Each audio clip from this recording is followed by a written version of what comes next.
அன்பர்களே, இந்த பதிவில் நாம் எடுத்த காரியம் நிறைவேற, இடையூறு தடை விலக குலதெய்வ பிள்ளையார் பூசை செய்வது எப்படி என்பது பற்றி பார்ப்போம்.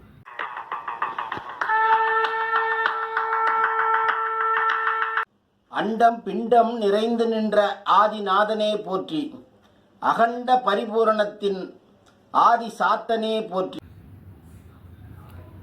நமது வழிபாடுகள் அனைத்தும் முதலில் பிள்ளையாரை வணங்கியே துவங்குவதை நாம் அனைவரும் அறிவோம். நாம் எடுத்த காரியங்கள் எதுவாக இருந்தாலும் அந்த காரியத்தை எவ்வித இடையூறும் தடையும் இல்லாமல் செய்து முடிப்பதற்கு நமது குலதெய்வத்தோடு தொடர்புபட்ட பிள்ளையார் வழிபாட்டை மூல வழிபாடாக செய்கிறோம். ஆனால் இன்றைக்கும் நெல்லை மாவட்டத்திலும் அதனை ஒட்டிய பகுதிகளிலும் குலதெய்வம் சாஸ்தாவை முதலில் கும்பிட்டு துவங்குவது மரபாக உள்ளது. அதோடு பிள்ளையாரையும் வணங்குகின்றனர். அப்படி வணங்க கூடியவர்கள் செய்ய முற்படும் காரியங்கள் எதுவும் தடங்கள் இல்லாமலும் தடைபட்டு நிற்கும் நிலை ஏற்படாமலும் வெற்றிகரமாக நடைபெறுவதாக நம்பப்படுவதை நமது பெரும்பாலான மக்களிடையே காண முடிகிறது. அப்படிப்பட்ட சக்தி வாய்ந்த பிள்ளையார் பூசையை முறையாக செய்வதற்கான வழிகாட்டும் பதிவு இது. நாம் சொல்லும் இந்த பிள்ளையார் பூசையை காலையிலும் செய்யலாம், மாலையிலும் செய்யலாம். காலையில் செய்வதாக இருந்தால் அதிகாலையில் எழுந்து நீராடி தூய்மையான ஆடையை அணிந்து கொள்ள வேண்டும். மாலையில் செய்வதாக இருந்தால் அரை மணி நேரத்திற்கு முன்பாக நீராட வேண்டும். பூஜை செய்யும் அறை சுத்தமாக இருக்க வேண்டியது அவசியம். நல்ல வெளிச்சமும் காற்றோட்டமும் இருப்பது முக்கியம். அந்த அறையில் அழுக்கு துணிகளோ சுத்தமில்லாத பொருட்களோ இருந்தால் அவைகளை அப்புறப்படுத்திவிட வேண்டும். அந்த அறையை கழுவி சுத்தம் செய்து அங்கு பசுவின் கோமியம், பஞ்சகவ்யம் போன்றவற்றை தெளிக்க வேண்டும். அறையின் வாசலில் மாவிலை, வேப்பிலை தோரணம் அல்லது குத்தாக கட்டி வைத்தல் வேண்டும். பூசை செய்வதற்குரிய அறையில் கிழக்கு முகமாக அல்லது வடக்கு முகமாக சுவருக்கு அருகில் ஒரு இடத்தை தேர்வு செய்தல் வேண்டும். அது கன்னி மூலையாக இருந்தால் சிறப்பு. அந்த இடத்தில் மாக்கோலம் போட்டு அதன் மீது ஒரு மனை பலகையை வைத்து அதன் மீதும் அதனை சுற்றியும் மாக்கோலம் போட வேண்டும்.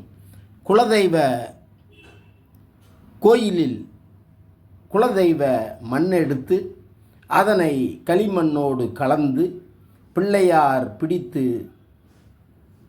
சுத்தம் செய்த பிள்ளையார் எந்திர செப்பு தகட்டின் மீது வைத்து அருகு செருகி சந்தனம் குங்குமம் இட்டு தகட்டுடன் சேர்த்து மனைப்பலகையின் மீது வைத்து அருகில் 7 முக குத்துவிளக்கு அல்லது அது இல்லாத பட்சத்தில் 5 முக குத்துவிளக்கு வைத்து திரி போட்டு இலுப்பை எண்ணெய் ஊற்றி விளக்கேற்றி வைக்க வேண்டும். செம்பருத்தி மலர், வெள்ளெருக்கன் மலர், அருகம்புல் ஆகிய 3ம் பிள்ளையாருக்கு மிகவும் உகந்தவை.